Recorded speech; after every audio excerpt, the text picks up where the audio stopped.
Serial dilution is a crucial technique in microbiology used to estimate the number of microorganisms in a sample by diluting it to a countable range.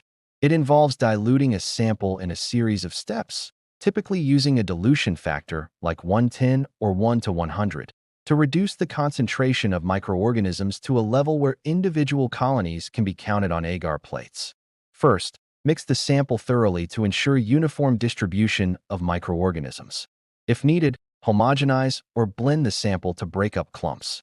Choose a suitable dilution factor, like 110 or 1:100, and prepare a sterile diluent like water or saline.